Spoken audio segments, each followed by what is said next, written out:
welcome in. I see Leilani's here. Hello, hello. How you doing? How's work?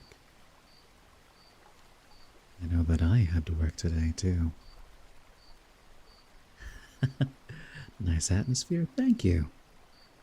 Definitely tried to make this nice and soothing.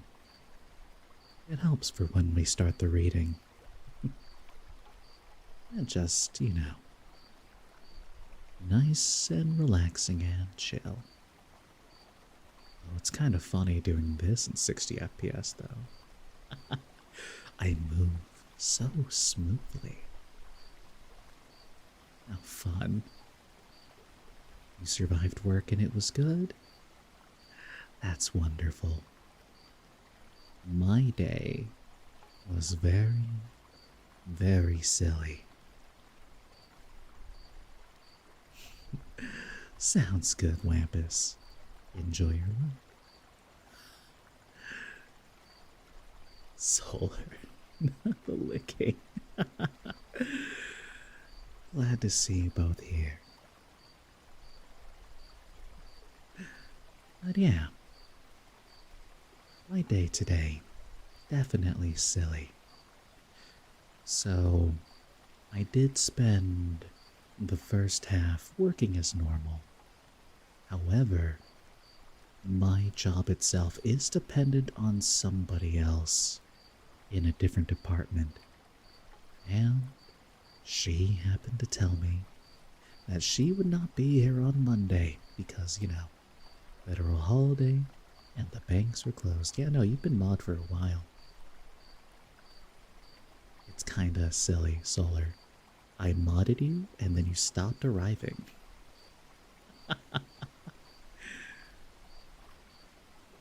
So because I couldn't actually finish my job, I'm like, well, I guess I'll just hang out.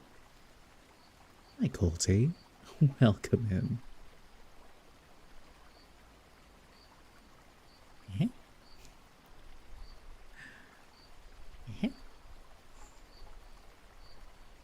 But yeah, I then spent the rest of the day hanging out mostly in my boss's office. First, that emo's your hello? That's a good hello.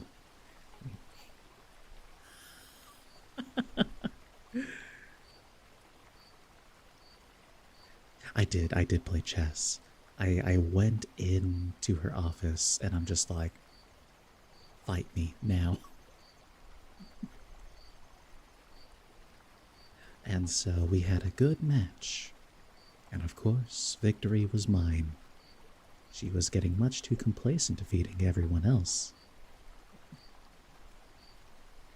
And then after that, I was just, hanging out, working a bit. We fat-fingered.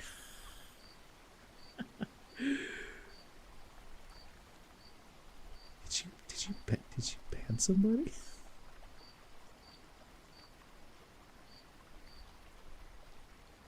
What did you just do? Now I gotta go into the mod view. What did you do? Oh, that's funny. Turned on emote only chat. Oh, that's funny. But yeah, finishing up the story really quickly. My boss then came to me and was just like, hey, Cass, I have questions about my life. Could you bring the cards over? And I'm like, sure, you got it. So then I spent like the next about 2 hours or so giving her tarot card readings. And the crazy thing is that almost the exact same message kept coming up over and over and over again. Whether she accepted it or not, that's on her. But seriously, it came up like 5 times, which is crazy. I do tarot cards? I sure do. In fact, I actually have a deck right next to me right now. Solar. Do I need to take the sword away? You just got picked it up for the first time.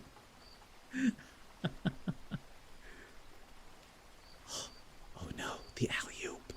It's been completed.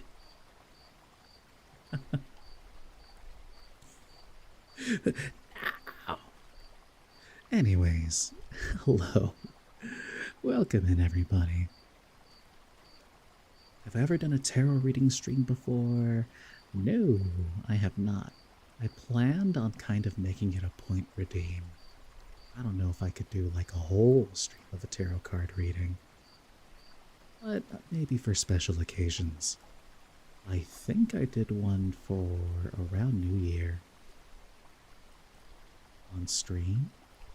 I think. It's been a while. But yeah, today I wanted to definitely finish reading at least one of the books. Mostly the Pawn of Prophecy, as there are only like 13 pages left.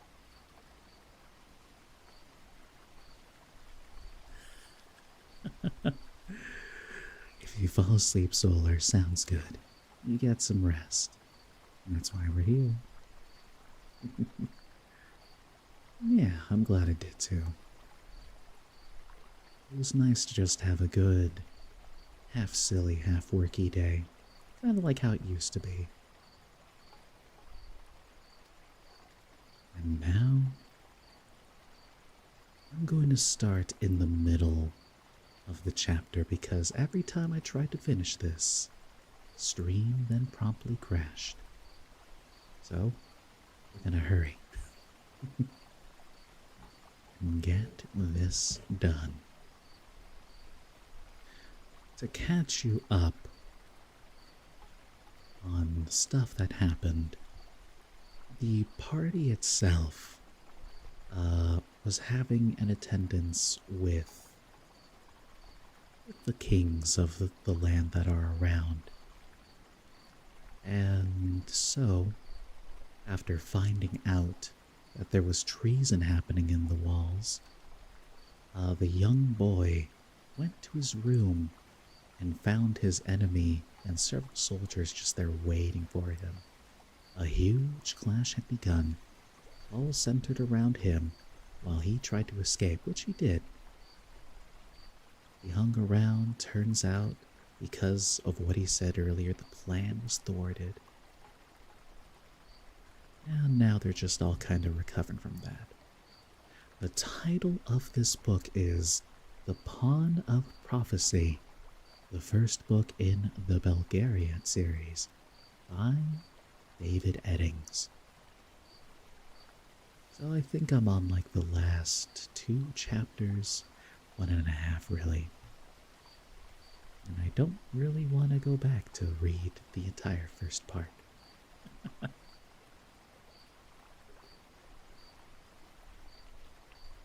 It's okay, when we get to book 2, there will be proper reintroductions. So, here we go. Kick back, relax, tuck yourselves in, enjoy. Wolf's expression became more serious as he rose from the chair in which he had been sitting. I think that the time has come to make some decisions, he said. Things are beginning to move too fast for any more delay. He looked at Anheg. Is there some place we can speak without risk of being overheard? There's a chamber in one of the towers, Anheg said. I thought about it before our first meeting, but... He paused and looked at Shohag. You shouldn't have let it concern you, Johak said.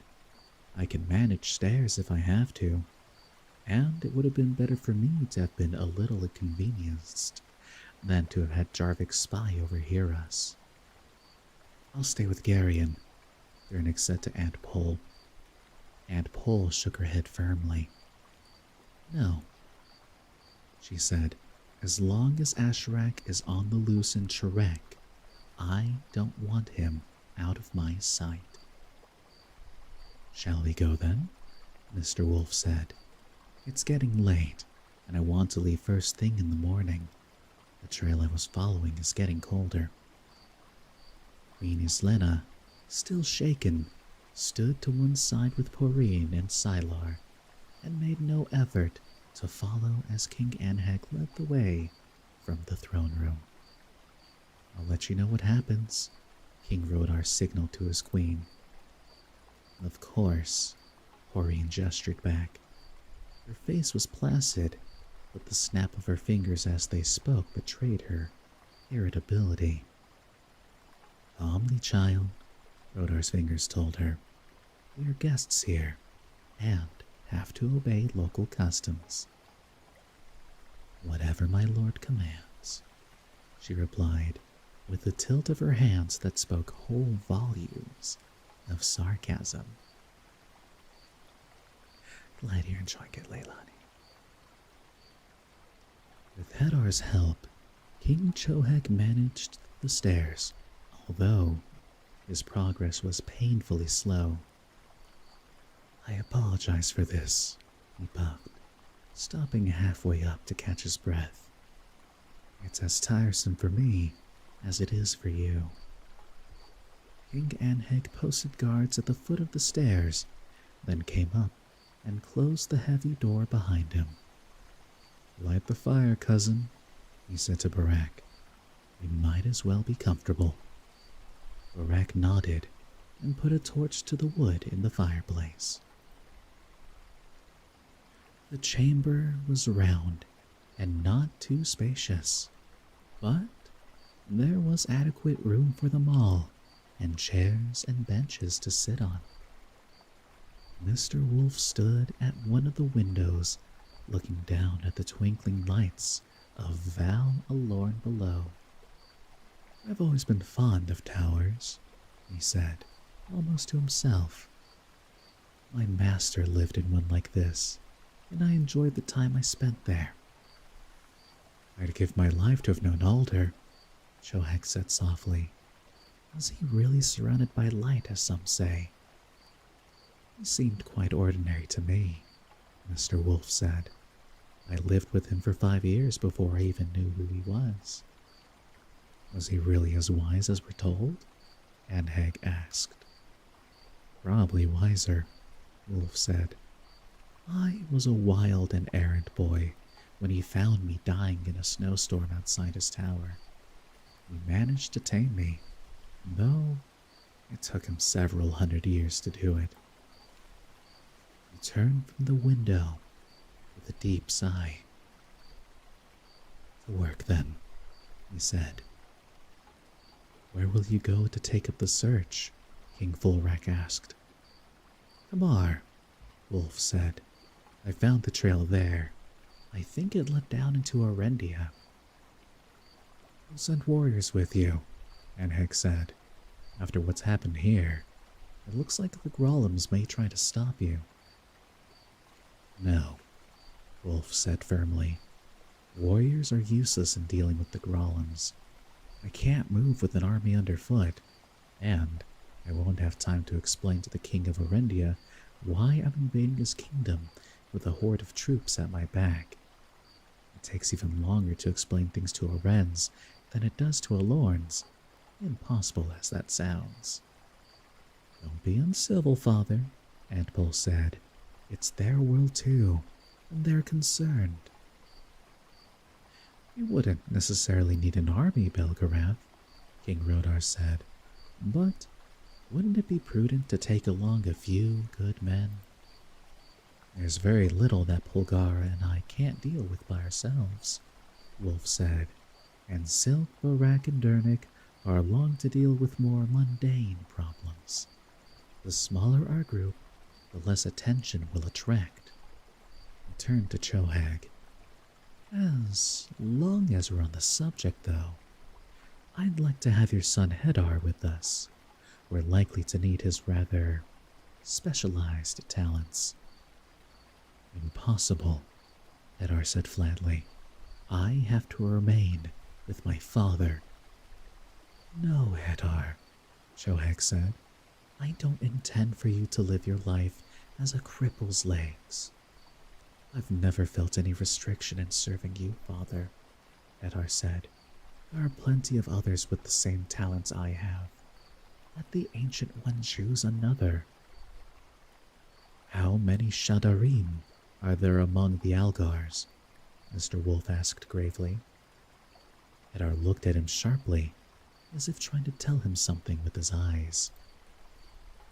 King Chohag drew in his breath sharply.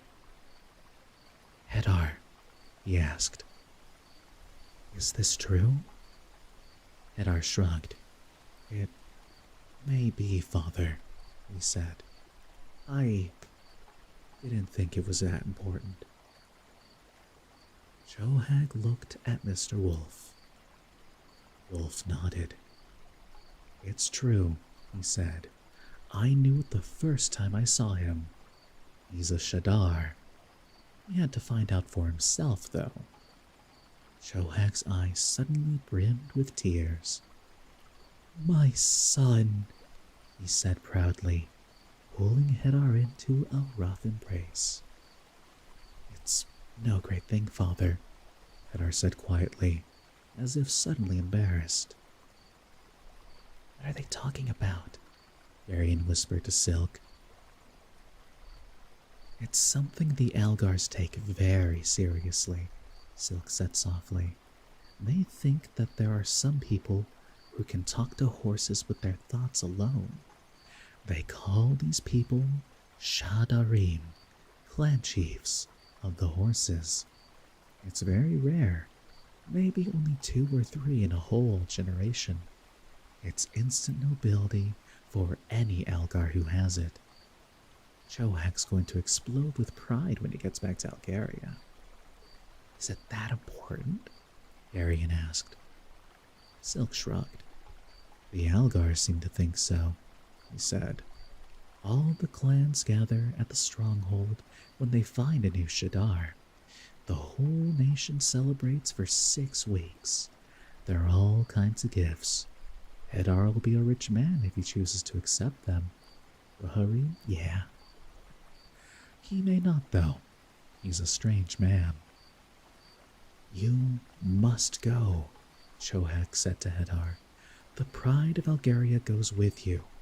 Your duty is clear. As my father decides, Hedar said reluctantly. Good, Mr. Wolf said. How long will it take you to go to Algaria, pick up a dozen or so of your best horses, and take them to Kamar? Hedar thought for a moment. 2 weeks, he said, if there aren't any blizzards in the mountains of Sandaria. We'll all leave here in the morning then, Wolf said. Anheg can give you a ship. Take the horses along the Great North Road to the place a few leagues east of Kamar, where another road strikes off to the south. It fords the Greater Kamar River and runs down to join the Great West Road at the ruins of Vowakun in northern Erendia. We'll meet you there in 2 weeks. Hedar nodded. We'll also be joined at Vowakun by an Asturian Arend, Wolf went on, and somewhat later by a Mimbrain. They might be useful to us in the south. And we'll also fulfill the prophecies, Anheg said cryptically. Wolf shrugged, his bright blue eyes twinkling suddenly. I don't object to fulfilling prophecies, he said, as long as it doesn't inconvenience me too much. Is there anything we can do to help in the search? Rand asked. You'll have enough to do, Wolf said. No matter how our search turns out, it's obvious that the Angorax are getting ready for some kind of major action. If we're successful, they might hesitate, but Angorax don't think the way we do. Even after what happened at Vomimbre, they may decide to risk an all-out attack on the West. It could be that they're responding to prophecies of their own that we don't know anything about. In any event, I think you should be ready for something fairly major from them. You'll need to make preparations. Anhe grinned wolfishly. We've been preparing for them for 5,000 years, he said. This time, we'll purge the whole world of this Angorak infection. When Tarak One-Eye awakes, he will find himself as lonely as Mara, and just as powerless. Maybe, Mr. Wolf said, but don't plan the victory celebration until the war's over. Make your preparations quietly, and don't stir up the people in your kingdoms any more than you have to. What's up, Leilani? The West is crawling with Grollems, and they're watching everything we do. The trail I'll be following could lead me into Cthulhu Murgos, and I'd rather not have to deal with an army of Murgos massed on the border. I can play the watching game too, King Rodar said, with a grim look on his plump face. Probably even better than the Grollems. It's time to send a few more caravans to the east. The Angorax won't move without help from the east, and the Malorians will have to cross over into Gar Og Nadrek before they deploy south. A bribe or two here and there, a few barrels of strong ale in the right mining camps. Who knows what a bit of diligent corruption might turn up? A chance word or two could give us several months of warning. If they're planning anything major, the Tholes will be building supply dumps along the eastern escarpment, Johak said. Tholes aren't bright, and it's easy to observe them without being seen. I'll increase my patrols along those mountains. With a little luck, we might be able to anticipate their invasion route. Is there anything else we can do to help you, Belgarath? Mr. Wolf thought for a moment. Suddenly, he grinned. I'm certain that our thief is listening very hard, waiting for one of us to speak his name, or the name of the thing he stole. Sooner or later, someone's bound to make a slip, and once he locates us, he'll be able to hear every word we say. Instead of trying to gag ourselves, I think it might be better if we gave him something to listen to. If you can arrange it, I'd like to have every minstrel and storyteller in the north start retelling certain old stories. You know the ones. You're loving these strong names? Oh yeah. And they all play much greater parts too later down the line.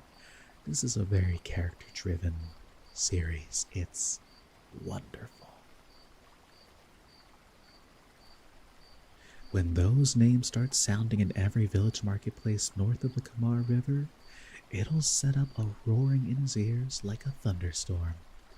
If nothing else, it'll give us freedom to speak. In time, he'll get tired of it and stop listening. It's getting late, Father, Antpol reminded him. Wolf nodded. We're playing a deadly game, he told them all, but our enemies are playing one just as deadly. Their danger's as great as ours, and right now, no one can predict what will finally happen. Make your preparations and send out men you can trust to keep watch. Be patient, and don't do anything rash. That could be more dangerous than anything else right now. At the moment, Polgara and I are the only ones who can act. You're going to have to trust us. I know that sometimes some of the things we've done have seemed a bit strange, but there are reasons for what we do. Please don't interfere again. I'll get word to you now and then about our progress. If I need you to do anything else, I'll let you know. All right? The kings nodded gravely, and everyone rose to his feet. Anheg stepped over to Mr. Wolf. Would you come to my study in an hour or so, Belgarath? He said quietly. I'd like to have a few words with you and Polgara before your departure. If you wish, Anheg, Mr. Wolf said. Come along, Garion, Antpol said. We have packing to take care of. Garion, a little awed by the solemnity of the discussions, rose quietly and followed her to the door. Chapter 20. King Anheg's study was a large, cluttered room, high in a square tower.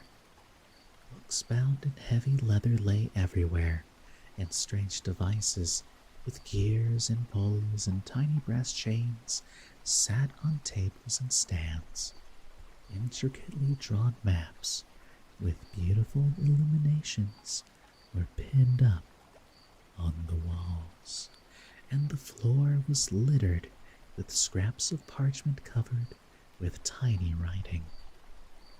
King Anheg, his coarse black hair hanging in his eyes, sat at a slanted table in the soft glow of a pair of candles, studying a large book written on thin sheets of crackling parchment. The guard at the door let them enter without a word, and Mr. Wolf stepped briskly into the center of the room. You wanted to see us, Anheg?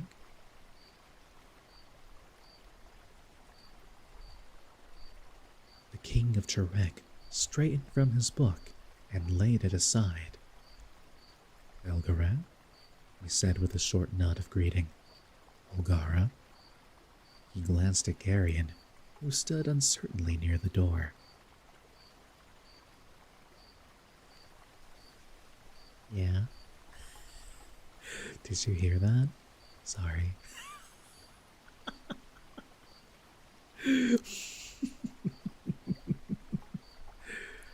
I felt I needed water. I usually BRB when I do that. Oh. Whoops. I meant what I said earlier, Antpol said. I'm not going to let him out of my sight until I know for certain that he's out of the reach of the Grolem Asherak. The model says a nice drinking pose. Oh, thank you. Anything you say, Polgara, Anheg said. Come in, Garion. I see that you're continuing your studies, Mr. Wolf said approvingly, glancing at the littered room. There's so much to learn, Anheg said with a helpless gesture that included all the welter of books and papers and strange machines. I have a feeling that I might have been happier if you'd never introduced me to this impossible task. You asked me, Wolf said simply. You could have said no, Anheg laughed. Then, his brutish face turned serious. He glanced once at Garion and began to speak in an obviously oblique manner. I don't want to interfere, he said, but the behavior of this Asherak concerns me. Garion moved away from Antpol and began to study one of the strange little machines sitting on a nearby table, being careful not to touch it.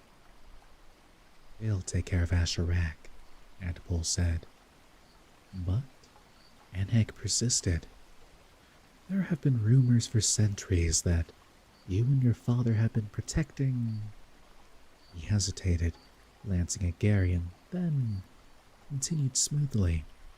A certain thing that must be protected at all costs. Several of my books speak of it. You read too much, Anheg, Antpol said. Anheg laughed again. It passes the time, Pulgara. The alternative is drinking with my earls, and my stomach's getting a little delicate for that, and my ears as well. Have you any idea how much noise a hall full of drunk Shreks can make? My books don't shout or boast, and they don't fall down or slide under the tables and snore. They're much better company, really. Foolishness, Aunt Pole said. We're all foolish at one time or another, Anheg said philosophically. But let's go back to this other matter. If those rumors I mentioned are true, aren't you taking some serious risks? Your search is likely to be very dangerous. No place is really safe, Mr. Wolf said. Why take chances when you don't have to? Anheg asked. Asherak isn't the only Grolem in the world, you know. I can see why they call you Anheg the Sly, Wolf said with a smile. Wouldn't it be safer to leave this certain thing in my care until you return? Anheg suggested. We've already found that not even Valalorn is safe from the Grolems, Anheg, Antpol said firmly. The mines of Cthulhu Murgos and Gar Ognadrak are endless, and the Grolems have more gold at their disposal than you could even imagine. How many others like Jarvik have they bought? The old wolf and I are very experienced at protecting this certain thing you mentioned. It'll be safe with us. We thank you for your concern, however, Mr. Wolf said. The matter concerns us all, Anheg said. Arian. Thank you, Jam Jam, and welcome in. I hope you're having a wonderful day. Arian, despite his youth and occasional recklessness, was not stupid. It was obvious that what they were talking about involved him in some way, and quite possibly had to do with the mystery of his parentage as well. To conceal the fact that he was listening as hard as he could, he picked up a small book bound in a strangely textured black leather. He opened it, but there were neither pictures nor illuminations, merely a spidery-looking script that seemed strangely repulsive. And Paul, who always seemed to know what he was doing, looked over at him. Hey, what are you doing with that? She said sharply. Just looking, he said. I can't read. Put it down immediately, she told him. King Anheg smiled. You wouldn't be able to read it anyway, Garion, he said. It's written in old Angarak. What are you doing with that filthy thing anyway? Antpol said to Anheg. You of all people should know that it's forbidden. It's only a book, Pole, Mr. Wolf said. It doesn't have any power unless it's permitted to. Besides, Anheg said, rubbing thoughtfully at the side of his face, the book gives us a chance. This book gives us clues to the mind of our enemy. That's always a good thing to know. You can't know Torak's mind, Antpol said, and it's dangerous to open yourself to him. He can poison you without your even knowing what's happening. I don't think there's any danger of that, Pol, Wolf said. Anheg's mind is well trained enough to avoid the traps in Torak's book. They're pretty obvious after all. Anheg looked across the room at Garion and beckoned to him. Garion crossed and stood in front of the king of Charek. You're an observant young man, Garion, Anheg said gravely. You've done me a service today, and you can call on me at any time for service in return. Know that Anheg of Charek is your friend. He extended his right hand.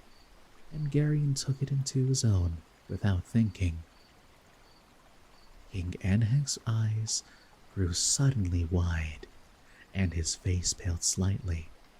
He turned Garion's hand over and looked down at the silvery mark on the boy's palm.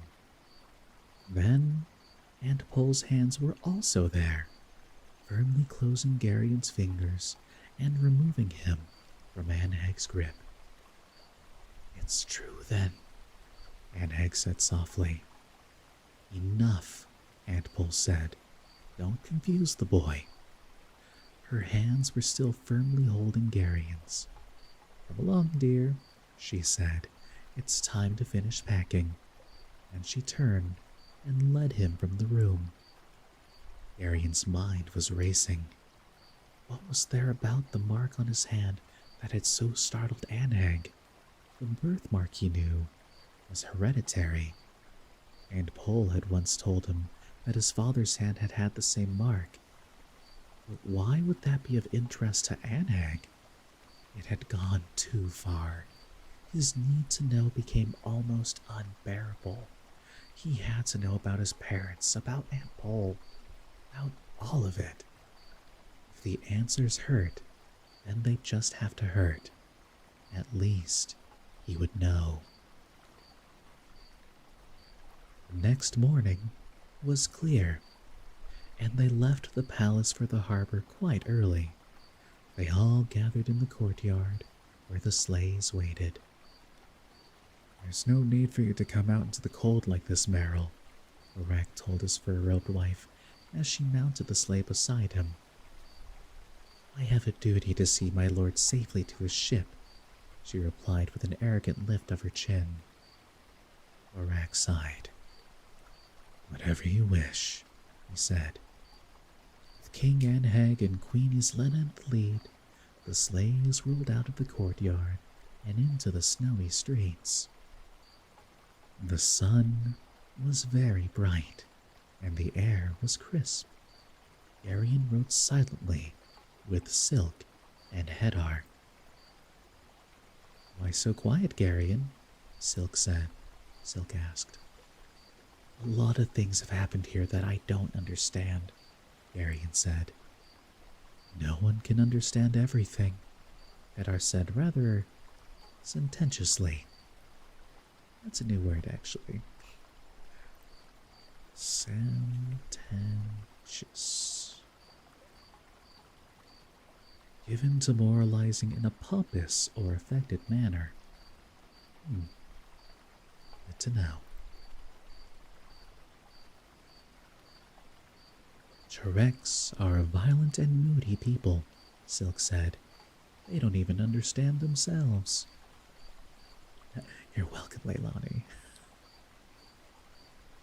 It's not just the Chareks, Garion said, struggling with the words. It's Aunt Pole and Mr. Wolf and Asherak, all of it. Things are happening too fast.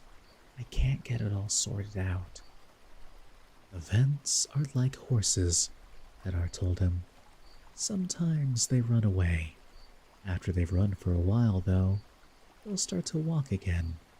Then there'll be time to put everything together. I hope so, Garion said dubiously, and fell silent again.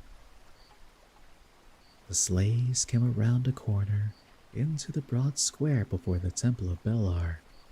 The blind woman was there again, and Garion realized that he had been half expecting her.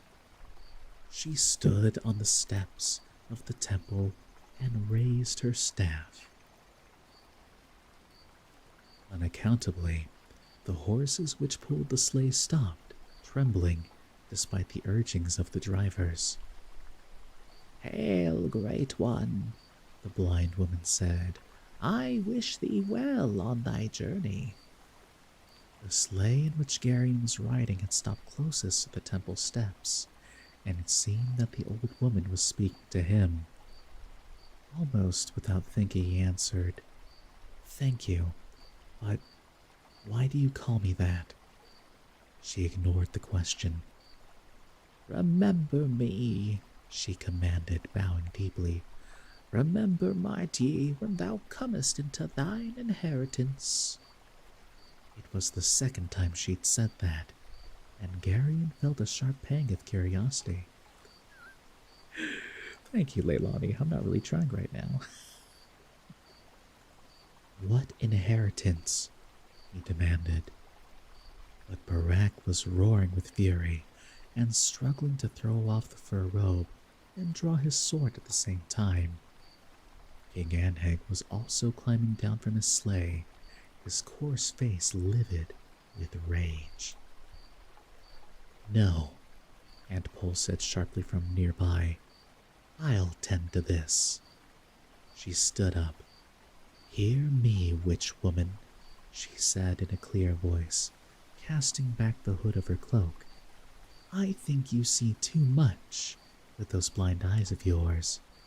I'm going to do you a favor so that you'll no longer be troubled by the darkness and these disturbing visions which grow out of it. Strike me down if it please thee, Polgara, the old woman said. I see what I see. I won't strike you, Marty, Aunt Pole said. I'm going to give you a gift instead. She raised her hand in a brief and curious gesture.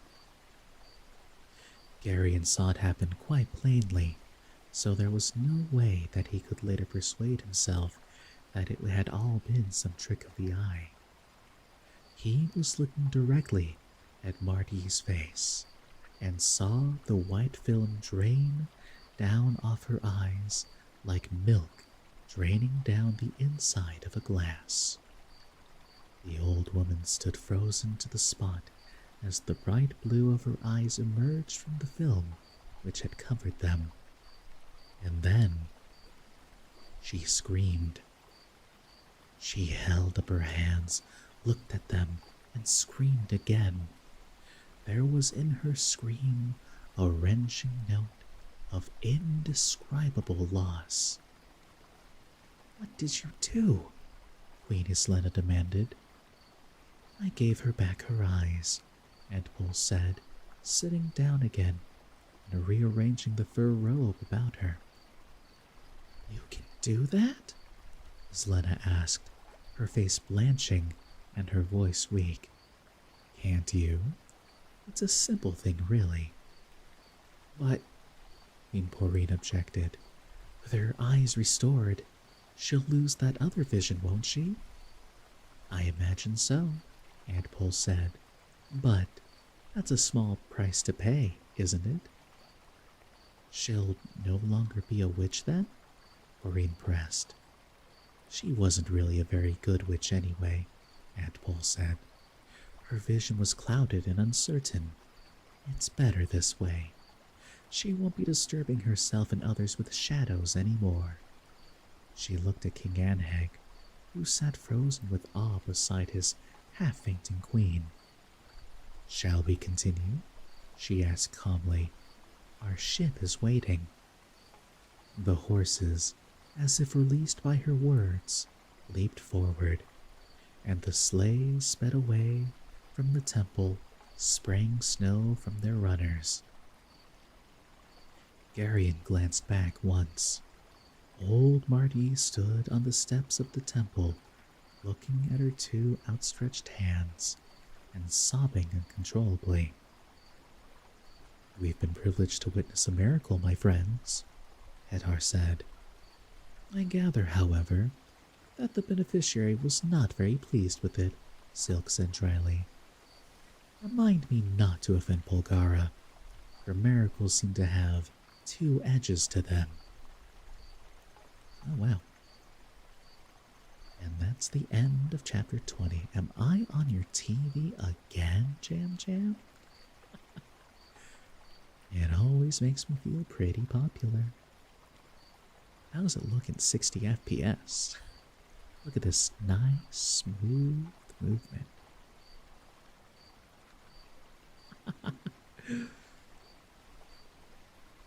Anyways, we're almost done with this book. It looks great. Wonderful. This, I believe, should be the absolute final chapter of the book.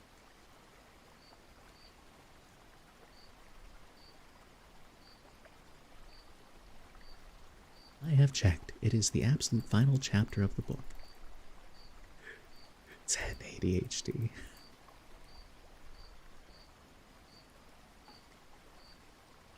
There we go. Alright. Just a few more pages left. Jam. Alrighty, everyone.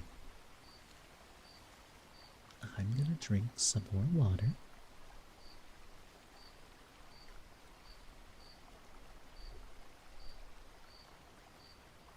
It looked like I chopped the water, actually. You love spoilers. Yeah, you do. Lots of good stuff in those pods. So now you're definitely curious. It's like, man, with all this weird stuff happening, now I'm curious how the rest of it went.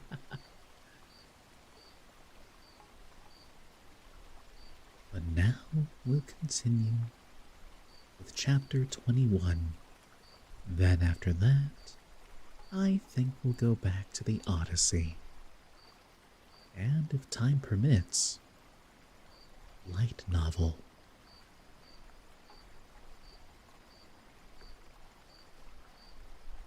I don't think we'll be doing an anime night tonight, though. We can save it for another day.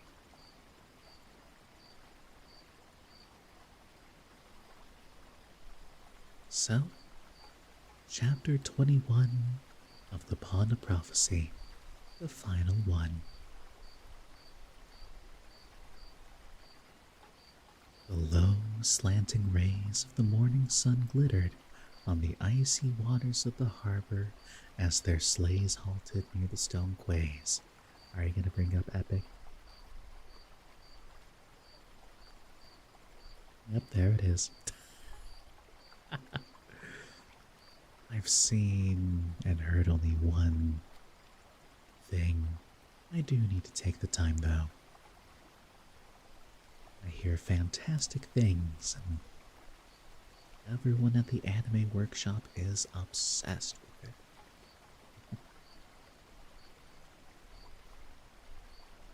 it. Sure do.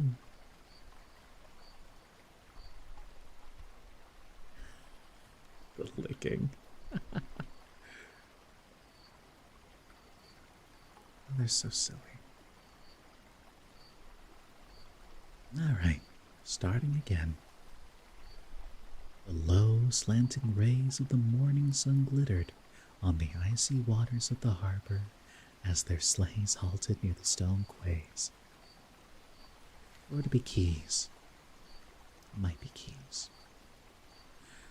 Rildic's ship rocked and strained at her hawsers, and a smaller ship nearby also waited with seeming impatience.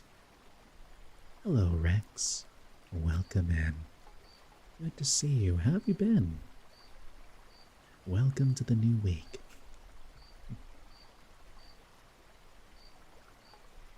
Vidar stepped down and went over to speak with Chohag and Queen Sylar. Just kinda here? Sounds good to me. Nothing wrong with that. The three of them talked together quietly and seriously, drawing a kind of shell of privacy about them. Queen Islena had partially regained her composure and sat in her sleigh straight-backed and with a fixed smile on her face. After Anheg had gone to speak with Mr. Wolf, Aunt Pole crossed the icy wharf and stopped near the sleigh of the Queen of Tarek. If I were you, Islena, she said firmly, I'd find another hobby. Your gifts in the arts of sorcery are limited, and it's a dangerous area for dabbling. Too many things can go wrong if you don't know what you're doing. The Queen stared at her mutely. Oh, Aunt Pole said. One other thing. Vanilla coffee ice cream? Why would I taste like coffee? Oh, Aunt Pole said, one other thing. It would be best, I think, if you broke off your connections with the bear cult. It's hardly proper for a queen to have dealings with her husband's political enemies. Islena's eyes widened. Does Anhek know? She asked in a stricken voice. No, I can't unsee it, Leilani, no.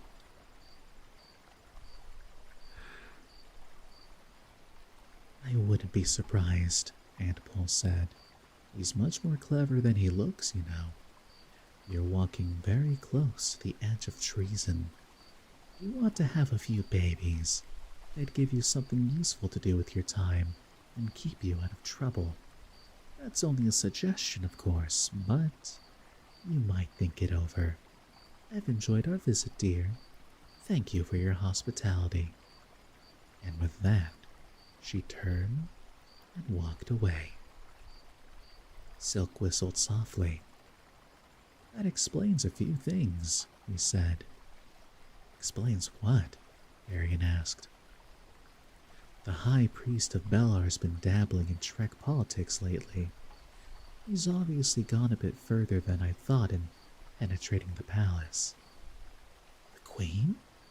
Arian asked, startled. Islena's obsessed with the idea of magic, Silk said. The bear cultists dabble in certain kinds of rituals that might look like sort of mystical to someone as gullible as she is. He looked quickly toward where King Rodar was speaking with the other kings and with Mr. Wolf. Then he drew in a deep breath. Let's go talk to Porine, he said, and led the way across the wharf to where the tiny blonde queen of Drasnia stood looking out at the icy sea. Highness, Silk said deferentially. Dear Keldar, she said, smiling at him. Could you give some information to my uncle for me? He asked. Of course. It seems that Queen Islena's been a bit indiscreet, Silk said. She's been involved with the bear cult here in Jarek. Oh dear, Maureen said. Does Anhek know? It's hard to say, Silk told her. I doubt if he'd admit it if he did. Arian and I happened to hear Quagara tell her to stop it. I hope that puts an end to it, Maureen said. If it went too far, Anheg would have to take steps. That could be tragic.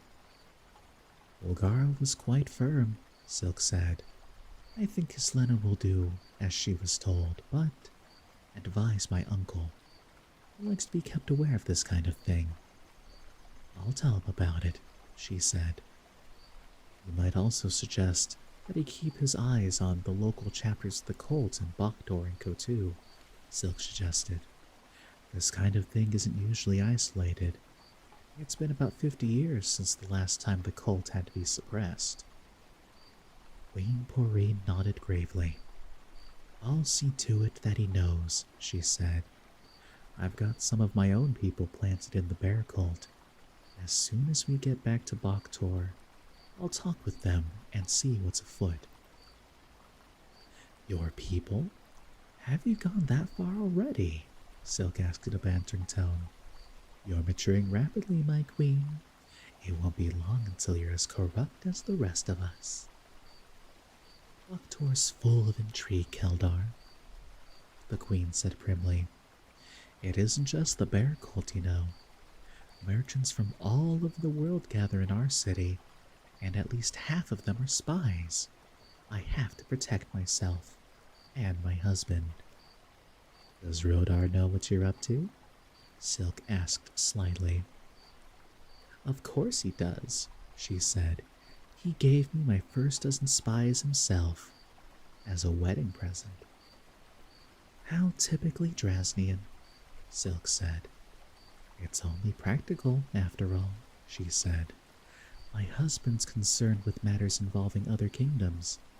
I try to keep an eye on things at home to leave his mind free for that kind of thing. My operations are a bit more modest than his, but I manage to stay aware of things. She looked at him slyly from beneath her eyelashes. If you ever decide to come back home to Baktor and settle down, I might just be able to find work for you. Silk laughed. The world seems to be full of opportunities lately, he said. The queen looked at him seriously. When are you coming home, Keldar? She asked. When will you stop being this vagabond of silk and come back where you belong? My husband misses you very much, and you could serve Trasnia more by becoming his chief advisor than by all this flitting about the world. Silk looked away, squinting into the bright, wintry sun. Not just yet, Your Highness, he said. Belgarath needs me too, and this is a very important thing we're doing just now. Besides, I'm not ready to settle down yet. The game is still entertaining. Perhaps someday, when we're all much older, it won't be anymore. Who knows? She sighed. I miss you too, Keldar, she said gently. Poor, lonely little queen, Silk said, half mockingly. You're impossible, she said, stamping her tiny foot. One does one's best, he grinned. Hedar had embraced his father and mother and leaped across to the deck of the small ship King Anheg had provided him. Belgarath, he called, as the sailor slipped the stout ropes that bound the ship to the quay. I'll meet you in 2 weeks at the ruins of Wakun. Catfight. More like cat and rat. But we'll get to that later. We'll be there, Mr. Wolf replied. The sailors pushed the ship away from the quay and began to row out into the bay. Hedar stood on the deck, his long scalp lock flowing in the wind. He waved once, then turned to face the sea. A long plank was run down over the side of Captain Greldick's ship to the snow-covered stones. Shall we go on board, Garion? Silk said. They climbed the precarious plank and stepped out onto the deck. Give our daughters my love, Barak said to his wife. I will, my lord, Meryl said in the same stiffly formal tone she always used with them. Have you any other instructions? I won't be back for quite some time, Barak said. Plant the south fields to oats this year, and let the west fields lie fallow. Do whatever you think best with the north fields, and don't move the cattle up to the high pastures until all the frost is out of the ground. I'll be most careful of my husband's lands and herds, she said. They're yours too, Barak said. As my husband wishes. Barak sighed. You never let it rest, do you, Meryl? He said sadly. My lord? Forget it. Will my lord embrace me before he leaves? She asked. What's the point? Barak said. He jumped across to the ship and immediately went below. Antpole stopped on her way to the ship and looked gravely at Barak's wife. She looked as if she were about to say something. Then, without warning, she suddenly laughed. Something amusing, Lady Bulgara? Meryl asked. Very amusing, Meryl, Antpole said, with a mysterious smile. Might I be permitted to share it? Oh, you'll share it, Meryl, Antpole promised. But I wouldn't want to spoil it for you by telling you too soon. She laughed again, and stepped onto the plank that led to the ship. Ernick offered his hand to steady her, and the two of them crossed to the deck. Mr. Wolf clasped hands with each of the kings in turn, and then nimbly crossed to the ship. He stood for a moment on the deck, looking at the ancient, snow-shrouded city of Valalorn and the towering mountains of Turek rising behind. "Farewell, Belgarath," King Anheg called. Mr. Wolf nodded. "Don't forget about the minstrels," he said. "We won't," Anheg promised. "Good luck." Mr. Wolf grinned and then walked forward toward the prow of Greldic's ship. Arion, on an impulse, followed him. There were questions which needed answers, and the old man would know if anyone would. "Mr. Wolf," he said, when they both reached the high prow. "Yes, Garion?" He was not sure where to start. So, Garion approached the problem obliquely. "How did Aunt Pole do that to old Marty's eyes?" "The will and the word," Wolf said, his long cloak whipping about him in the stiff breeze. "It isn't difficult." "I don't understand," Garion said. "You simply will something to happen," the old man said, "and then speak the word. If your will's strong enough, it happens." "That's all there is to it?" Garion asked, a little disappointed. "That's all," Wolf said. "Is the word a magic word?" Wolf laughed, looking out at the sun glittering sharply on the winter sea. "No," he said, "there aren't any magic words. Some people think so, but they're wrong. Rollums use strange words, but that's not really necessary. Any word will do the job. It's the will that's important, not the word. The word's just a channel for the will." "Could I do it?" Garion asked hopefully. Wolf looked at him. "I don't know, Garion," he said. "I wasn't much older than you are the first time I did it.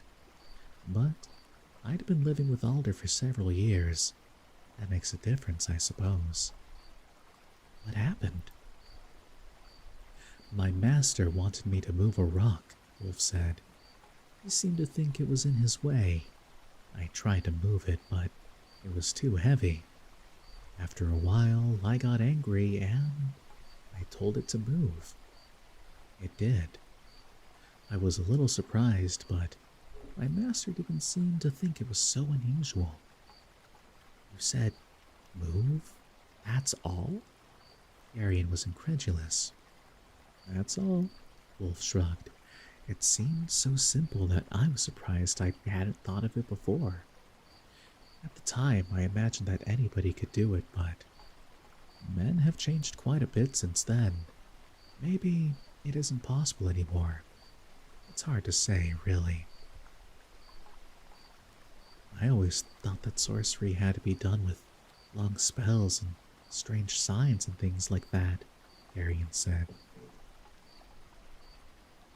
"Those are just the devices of tricksters and charlatans," Wolf said. "They make a fine show and impress and frighten simple people, but spells and incantations have nothing to do with the real thing. It's all in the will. Focus the will and speak the word, and it happens. Sometimes a gesture of some sort helps, but it isn't really necessary. Your aunt always seems to want to gesture when she makes something happen. I've been trying to break her out of that habit for hundreds of years now." Arion blinked. "Hundreds of years?" he gasped. "How old is she?" "Older than she looks," Wolf said. "It isn't polite to ask questions about a lady's age, however." Arion felt a sudden, shocking emptiness. The worst of his fears had just been confirmed. "Then she isn't really my aunt, is she?" he asked sickly. What makes you say that? Wolf asked. She couldn't be, could she? I always thought that she was my father's sister, but if she's hundreds and thousands of years old, it'd be impossible. You're much too fond of that word, Garion, Wolf said. When you get right down to it, nothing, or at the very least little, is actually impossible. How could she be? My aunt, I mean. All right, Wolf said. Polgara was not strictly speaking your father's sister. Her relationship to him is quite a bit more complex. She was the sister of his grandmother, his ultimate grandmother if there is such a term, and yours as well, of course. Then she'd be my great-aunt, Darian said with a faint spark of hope. It was something at least. I don't know that I'd use that precise term around her, Wolf grinned. She might take offense. Why are you so concerned about all this? I was afraid that maybe she just said that she was my aunt, and that there wasn't really any connection between us at all, Garion said. I've been afraid of that for quite a while now. Why were you afraid? It's kind of hard to explain, Garion said. You see, I don't really know who I am or what I am. Silk says I'm not a Centaur, and Lorax says I look sort of like a Riven, but not exactly. I always thought I was a Centaur, like Dernick, but I guess I'm not. I don't know anything about my parents or where they came from or anything like that. If Aunt Pole isn't related to me, then I don't have anybody in the world at all. I'm all alone, and that's a very bad thing. He's a potato. I don't know about that one, Jam Jam. I do like potatoes, though. But now it's all right, isn't it? Wolf said. Your aunt is really your aunt. At least your blood and hers are the same. I'm glad you told me, Garion said. I've been worried about it. Reldic sailors untied the hawsers and began to push the ship away from the quay. You're now potato? Cutest potato I ever done did see. Mr. Wolf, Garion said, as a strange thought occurred to him. Yes, Garion? Aunt Pole really is my aunt, or my great-aunt, yes. And she's your daughter? I have to admit that she is, Wolf said wryly. I try to forget that sometimes, but I can't really deny it. Garion took a deep breath and plunged directly into it. If she's my aunt, and you're her father, he said, wouldn't that sort of make you my grandfather? Wolf looked at him with a startled expression. Why, yes, he said, laughing suddenly. I suppose that, in a way, it does. I'd never thought of it exactly like that before. Boil him, mash him, stick him in a stew? You know, it's kind of funny, but we did actually start reading streams entirely by reading Lord of the Rings. I finished book 1. I should get back to it soon.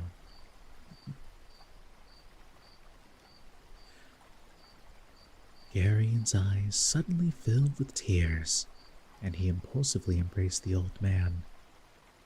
Grandfather, he said, trying the word out.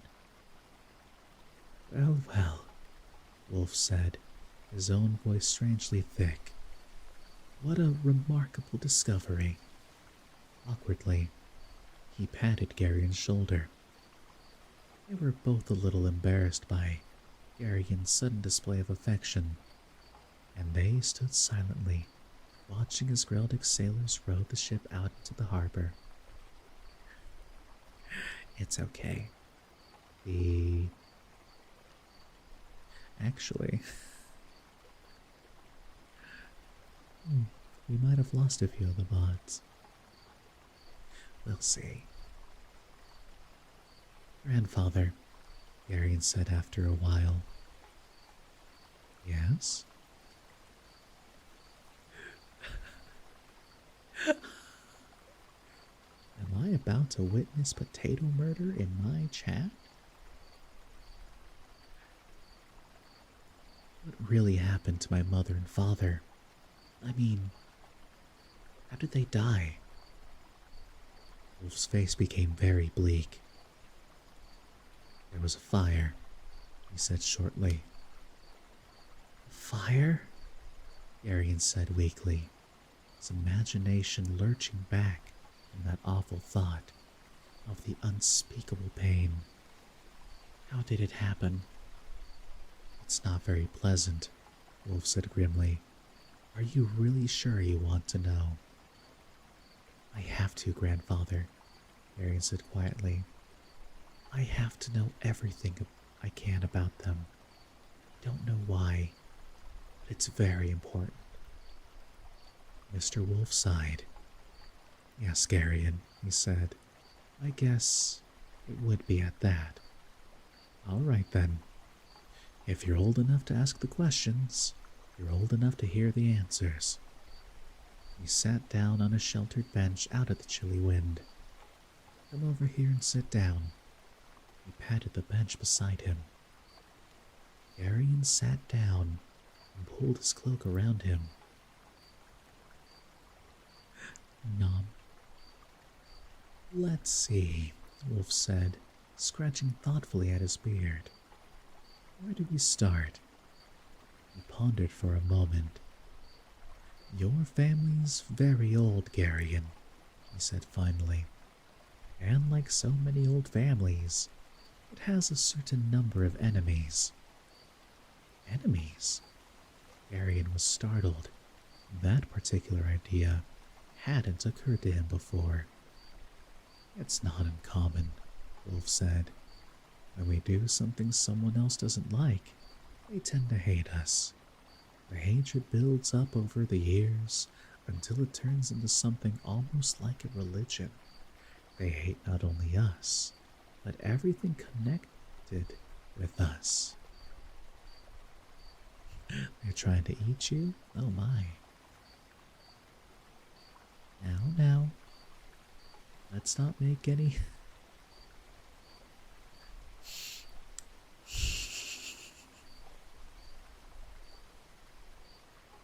I'm not gonna say it. I'm not gonna say it.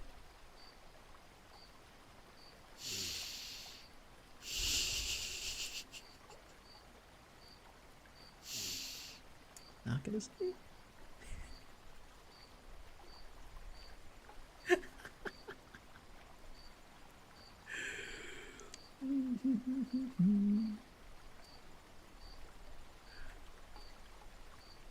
Let's not make any horrible decisions, shall we?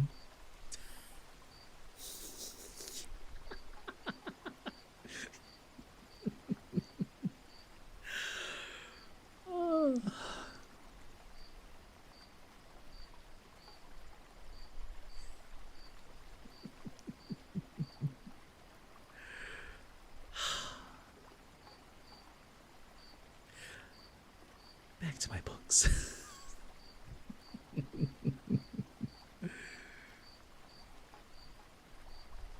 Anyways,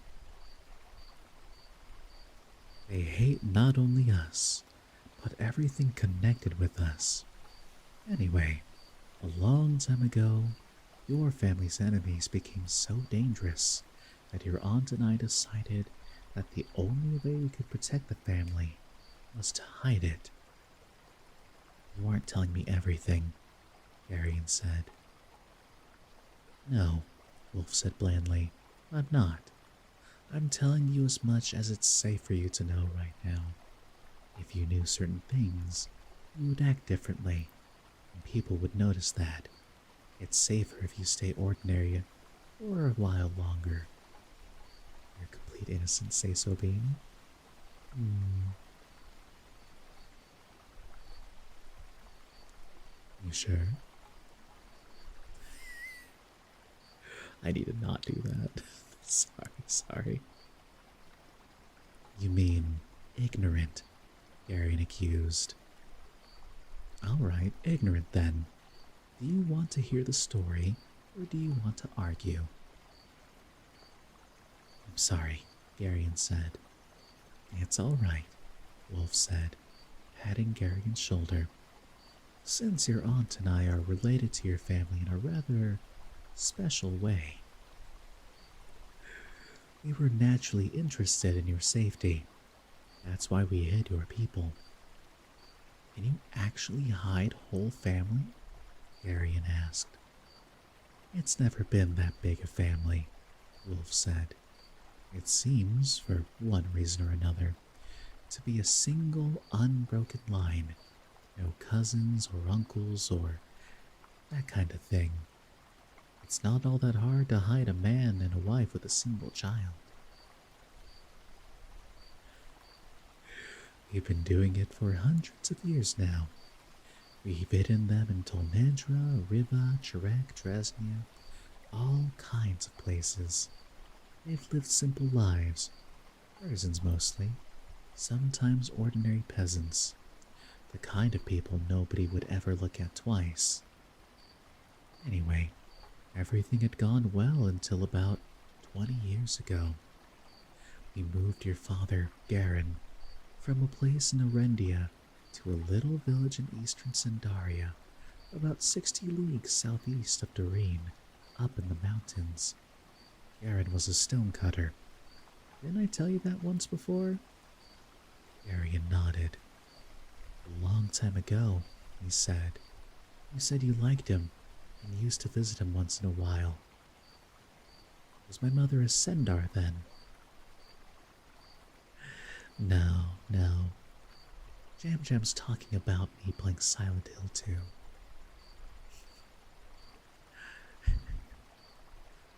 If there was a monster. Jam Jam claimed it was her, simply trying to get a hug. Unfortunately, hugs do damage in that game, and I'm not inclined to take a lot.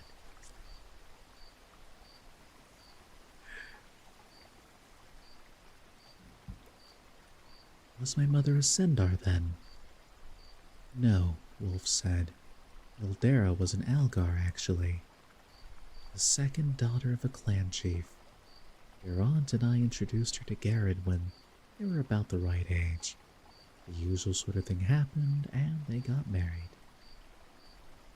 We were born a year or so afterward.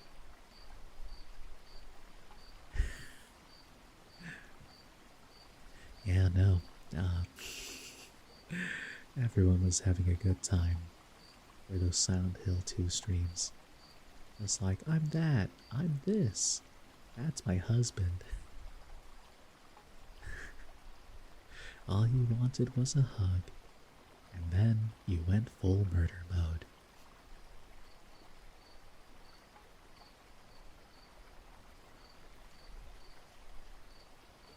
When was the fire? Garion asked. I'm getting to that, Wolf said. One of the enemies of your family had been looking for your people for a long time. How long? Hundreds of years, actually. That means that he was a sorcerer too, doesn't it? Garion asked. I mean, only sorcerers live for that long, don't they? He has certain capabilities along those lines, Wolf admitted. Jam. Sorcerer is a misleading term, though. It's not the sort of thing we actually call ourselves. Other people do, but we don't exactly think of it that way. It's a convenient term for people who don't really understand what it's all about. Anyway, your aunt and I happened to be away when this enemy finally tracked down Garin and Ildera. He came to their house very early one morning, while they were still sleeping, and he sealed up the doors and windows. and then he set it on fire. I thought you said the house was made of stone. It was, Wolf said, but you can make stone burn if you really want to. The fire just has to be hotter, that's all. Garen and Ildera knew that there was no way they could get out of the burning house, but Garen managed to knock one of the stones out of the wall, and Ildera pushed you through the hole. The one who had set the fire was waiting for that. He picked you up and started out of the village. He could never be sure exactly what he had in mind. Either he was going to kill you, or maybe he was going to keep you for a reason of his own. At any rate, when I got there, I put out the fire, but Garen and Ildera were already dead. Then, I went after the one who'd stolen you. Did you kill him? Garen demanded fiercely. I try not to do that any more than I have to, Wolf said. It disrupts the natural course of events too much. I had some other ideas at the time, much more unpleasant than killing. His eyes were icy. As it turned out, though, I never got the chance. He threw you at me. You were only a baby, and I had to try to catch you. It gave him time to get away. I left you with Polgara, and then I went looking for your enemy. I haven't been able to find him yet, though. I'm glad you haven't, Garion said. Wolf looked a little surprised at that. When I get older, I'm going to find him, Garion said. I think I ought to be the one who pays him back for what he did. Don't you? Wolf looked at him gravely. It could be dangerous, he said. I don't care. What's his name? I think that maybe I better wait a while before I tell you that, Wolf said. I don't want you jumping into something before you're ready. But you will tell me? When the time comes. It's very important, Grandfather. Yes, Wolf said. I can see that. You promise?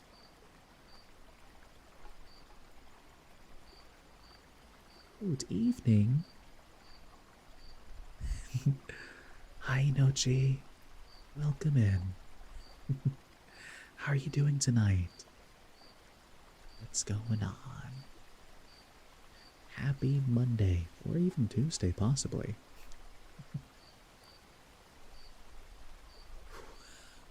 Jam Jam, are you hissing because of the water?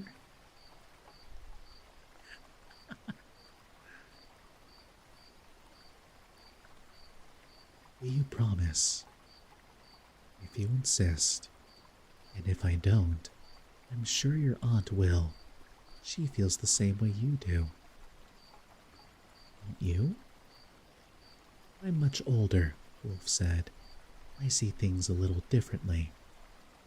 I'm not that old yet, Garion said.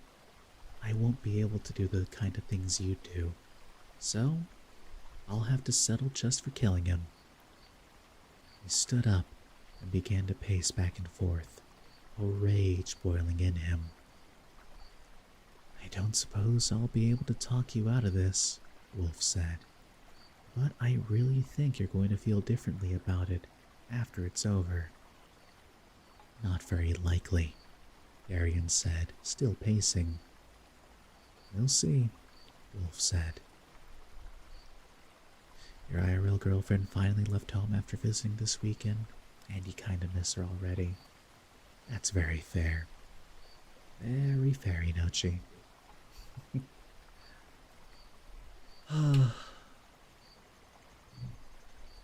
Have nice visits. How I dream and want such a thing. Otherwise, you're doing okay? That's good.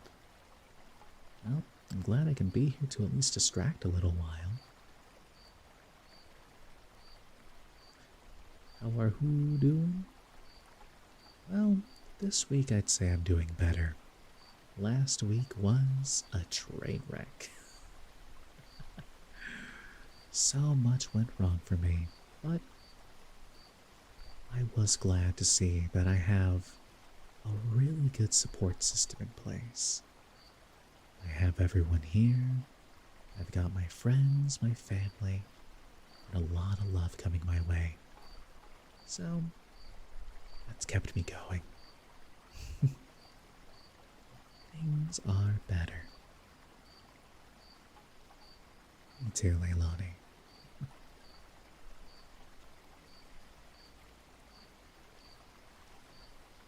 Let's see. Here we go. We'll see, Wolf said. Thank you for telling me, Grandfather, Arian said. We'd have found out sooner or later anyway, the old man said. And it's better that I tell you than for you to get a distorted account from somebody else. You mean Aunt Pole? Bulgara wouldn't deliberately lie to you, Wolf said, but she sees things in a much more personal way than I do. Sometimes that colors her perceptions. I try to take the long view of things. He laughed rather wryly. I suppose that's the only view I could take, under the circumstances. Arian looked at the old man, whose white hair and beard seemed somehow luminous in the morning sun. What's it like to live forever, Grandfather? He asked. I don't know, Wolf said. I haven't lived forever. You know what I mean. Quality of life isn't much different, Wolf said. We all live as long as we need to.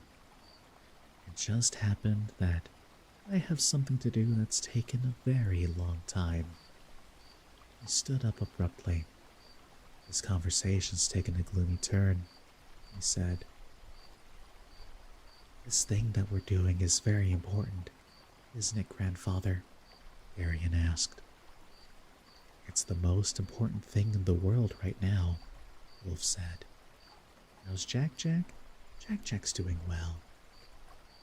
He's been nice and sleepy in his little bed, wearing his sweater.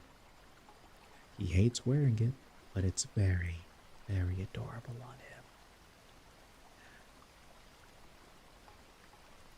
Who's Jack Jack? Why, Jack Jack is my precious little adopted dog.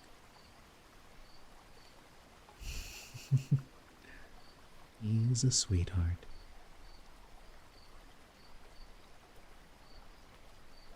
It's the most important thing in the world right now, Wolf said. I'm afraid I'm not going to be very much help, Garion said. Wolf looked at him gravely for a moment, and then put one arm around his shoulders. I think you may be surprised about that before it's all over, Garion, he said. And then they turned and looked out over the prow of the ship at the snowy coast of Turek sliding by on their right as the sailors rowed the ship south toward Kamar and whatever lay beyond. Here ends Book 1 of the Belgariad. Book 2, Queen of Sorcery, will reveal Garion's own dangerous powers of sorcery and more on his heritage, which underlies their quest. And that's the end of the book, and he's Chihuahua.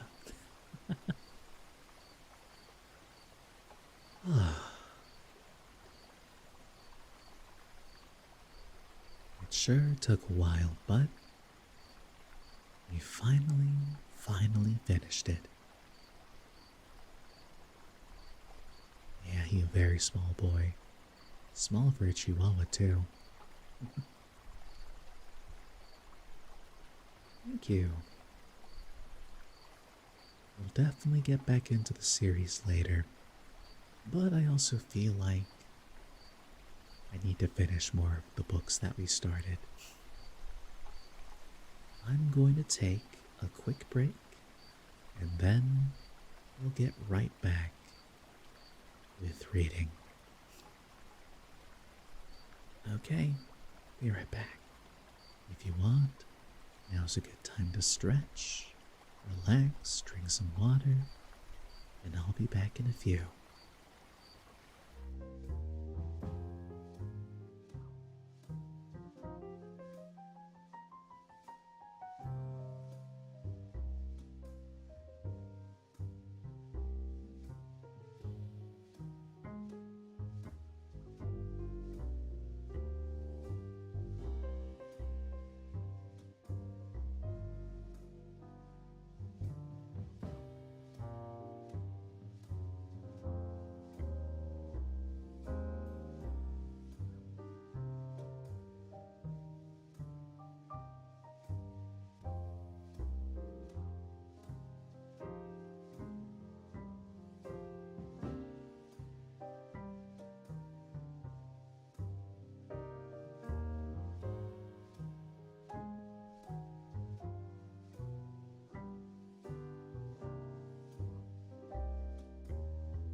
And I'm back.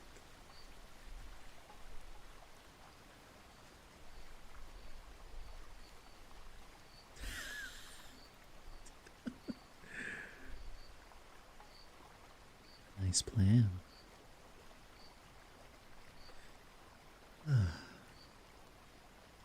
Jam jam.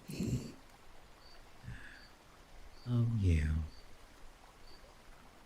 Alright, everyone.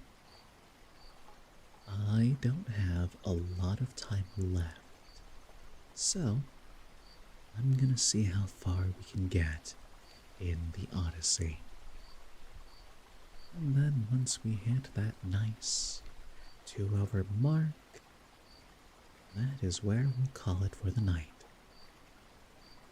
I'd love to stream more, but you have to wake up early, as always. So, here we go. Book 6.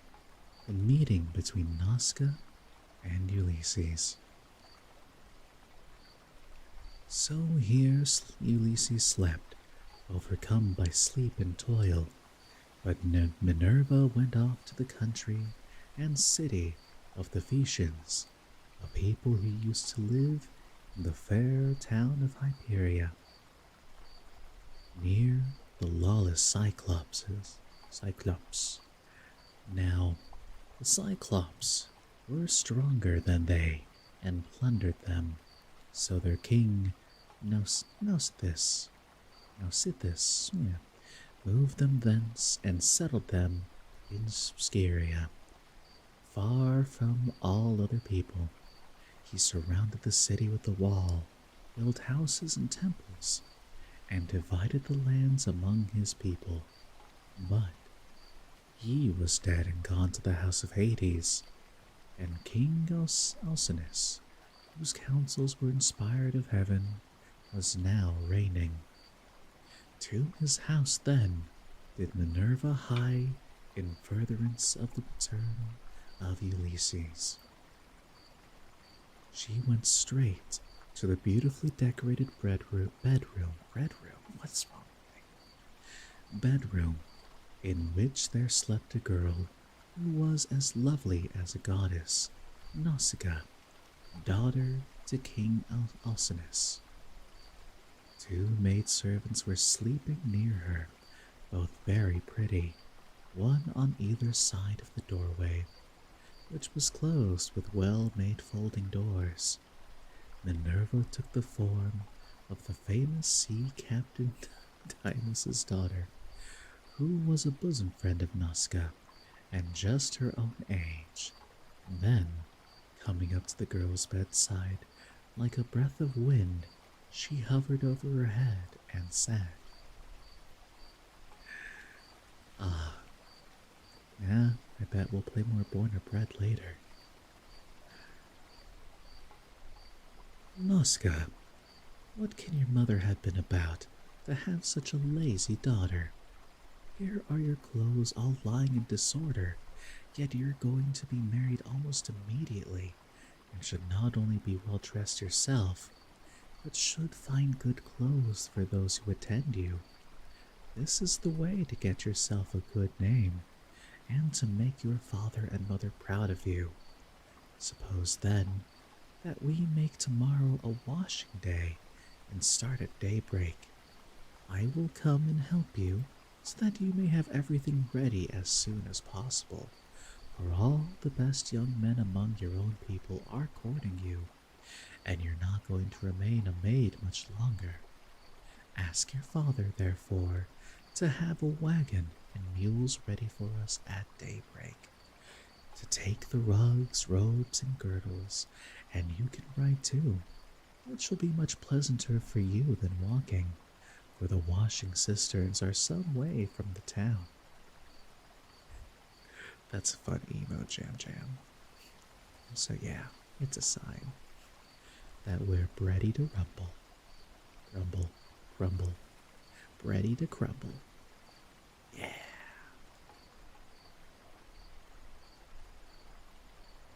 When she had said this, Minerva went away to Olympus, which they say is the everlasting home of the gods.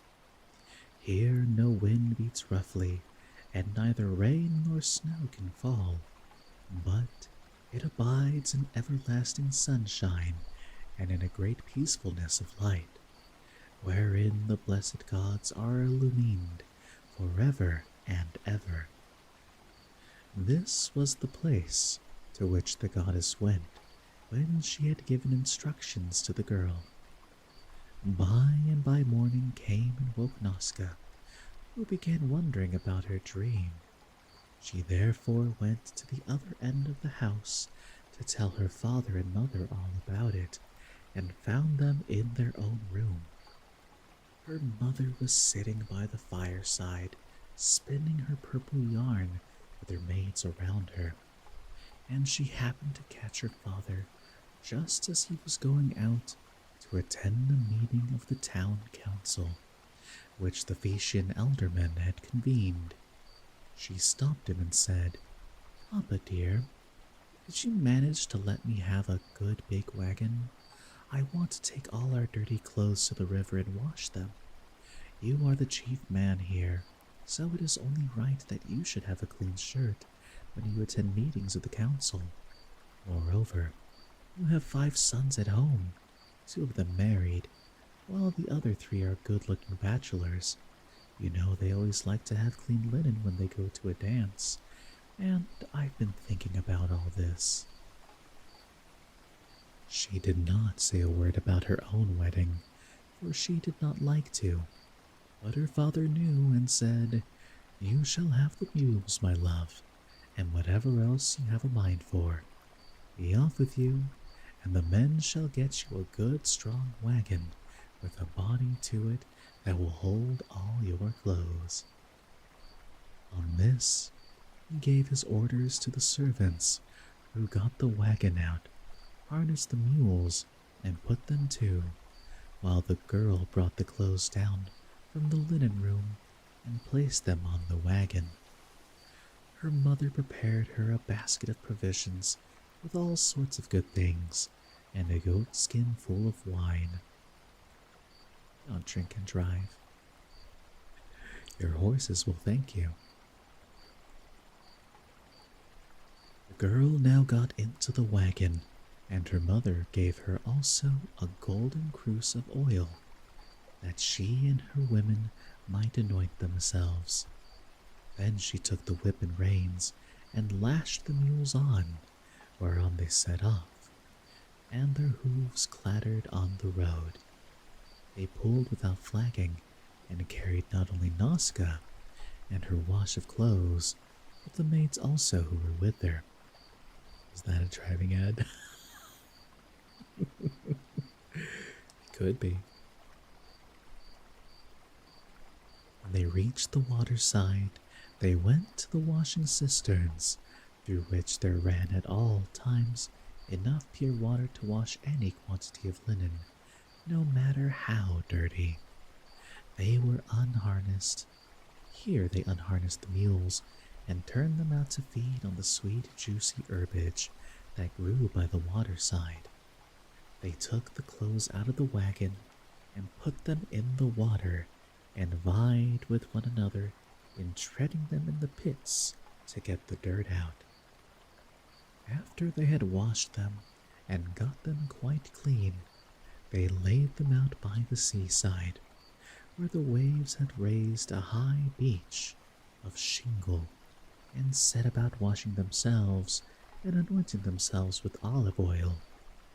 Then they got their dinner by the side of the stream, and waited for the sun to finish drying the clothes. When they had done dinner, they threw off the veils that covered their heads, and began to play at ball, while Noska sang for them. As the huntress Diana goes forth upon the mountains of Taygetus, or Erymanthus, to hunt wild boars or deer, and the wood nymphs, daughters of aegis-bearing Jove, take their sport along with her, then is little proud at seeing her daughter stand a full head taller than the others, and eclipse the loveliest amid a whole bevy of beauties. Even so did the girl outshine her handmaids.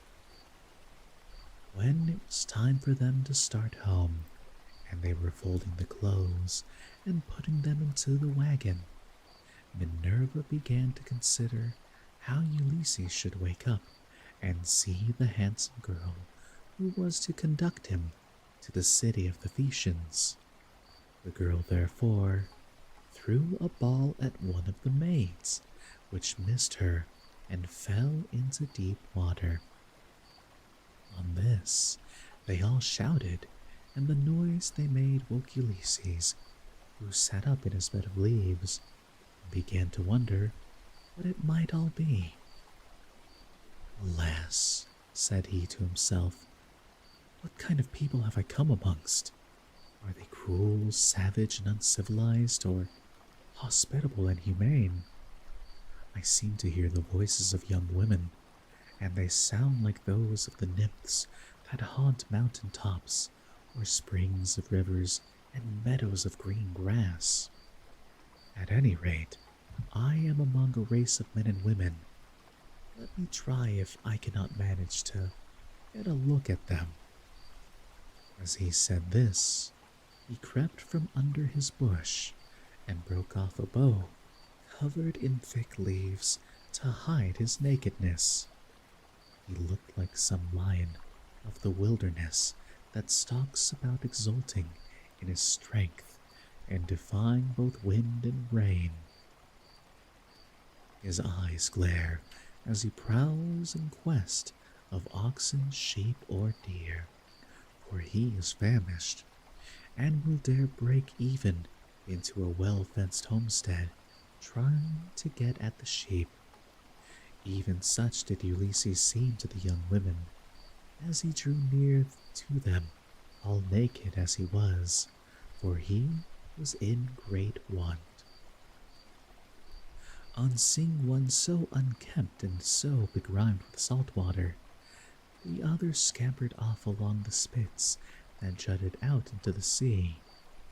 But the daughter of Alcinous stood firm, for Minerva put courage into her heart and took away all fear from her. She stood right in front of Ulysses, and he doubted whether he should go up to her, throw himself at her feet, and embrace her knees as a suppliant, or stay where he was and entreat her to give him some clothes and show him the way to the town.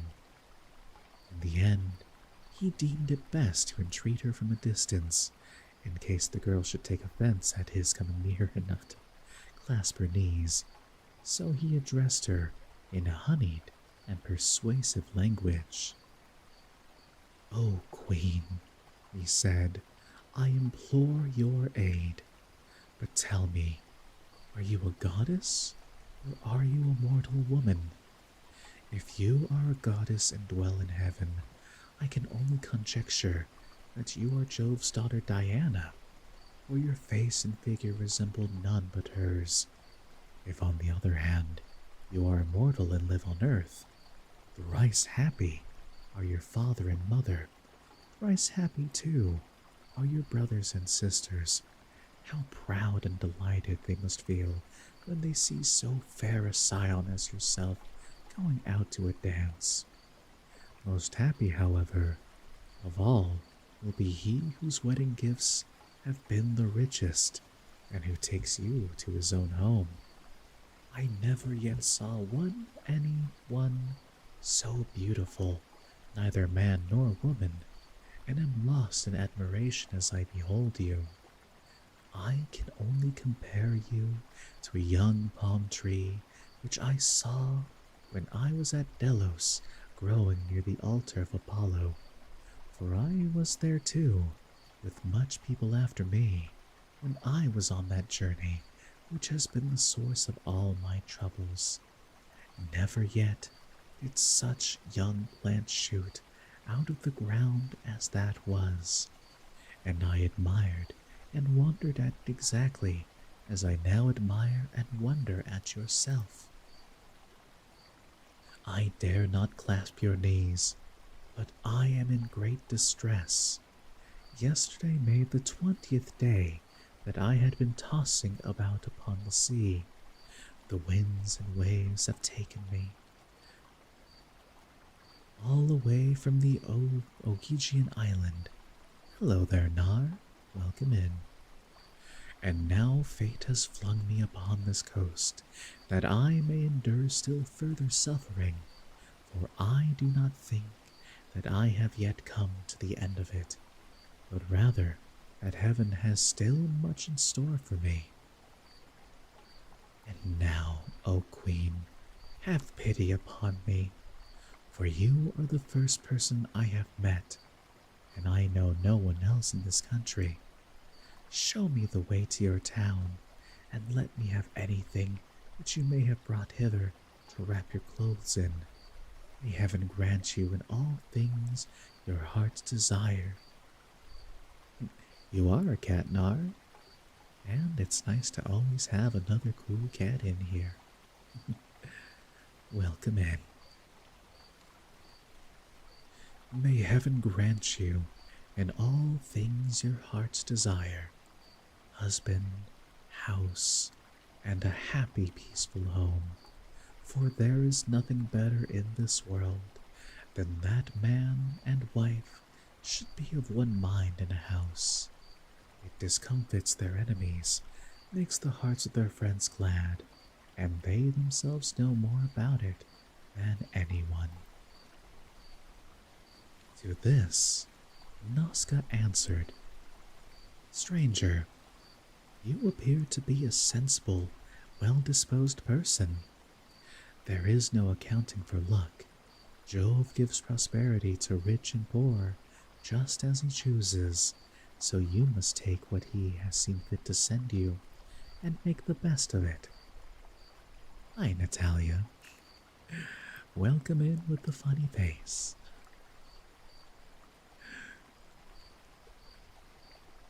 Now, however, that you have come to this our country, you shall not want for clothes nor for anything else that a foreigner in distress may reasonably look for.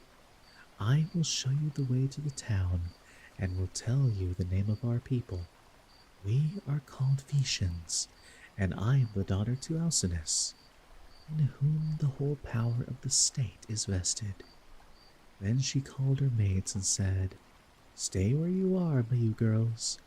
Can you not see a man without running away from him? Do you take him for a robber or a murderer? Neither he nor anyone else can come here to do us Vetians any harm, for we are dear to the gods. You speak Spanish? Nice. Me too.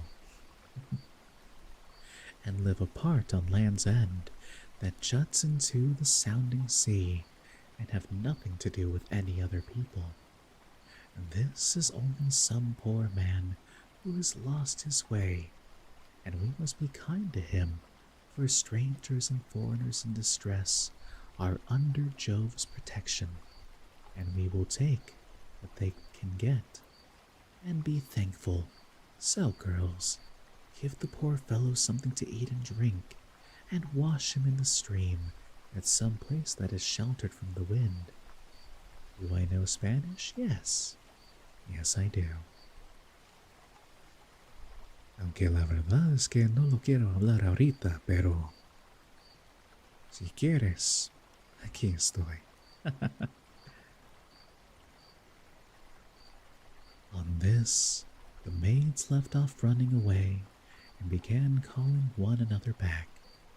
They made Ulysses sit down in the shelter, as Nazca had told them, and brought him a shirt and cloak. They also brought him a little golden cruse of oil and told him to go wash in the stream. But Ulysses said, Young women, please stand a little on one side that I may wash the brine from my shoulders and anoint myself with oil, for it is long enough since my skin has had a drop of oil upon it. I cannot wash as long as you all keep standing there. I am ashamed to strip before a number of good-looking young women. Then they stood on one side and went to tell the girl, while Ulysses washed himself in the stream and scrubbed the brine from his back and from his broad shoulders. When he had thoroughly washed himself, and he had got the brine out of his hair, he anointed himself with oil, and put on the clothes which the girls had given him. Thank you, Nar. And thank you, Leilani. Hello there, Frank. Welcome in. Don't do it. Don't start another one. Sir train conductor, I'm literally about to end. Don't you do it.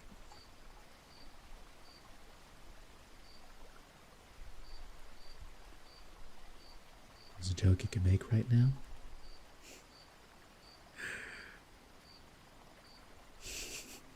Not the time, Frank, not the time. Wait for a gaming stream, please. For now. Minerva then made him look taller and stronger than before. And Natalia, she also made the hair grow thick on the top of his head and flow down in curls like hyacinth blossoms. She glorified him about the head and shoulders as a skillful workman who has studied art of all kinds under Vulcan, and Minerva enriches a piece of silver plate by gilding it, and his work is full of beauty. Then he went and sat down a little way off upon the beach, looking quite young and handsome, and the girl gazed at him with admiration then said to her maids, "We'll find out next time." Hate to leave on a cliffhanger, but it is that time for me to say goodnight. So everyone, thank you for stopping by. Who's that Pokemon? It's Jinx. It's Jack. But yeah, take care everyone. Have a wonderful night. And I'll see you probably tomorrow.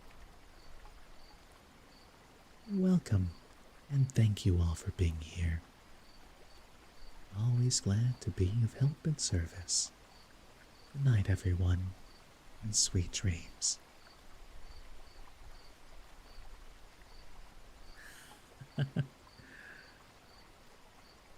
Gracias por decirlo, Nar. Sí, hay mucha gente que sí relaja con este voz, así que sí me gusta usarlo así, de ese modo. Pero que descanses y duérmete bien. Y te miro después. Anyways, good night and take care.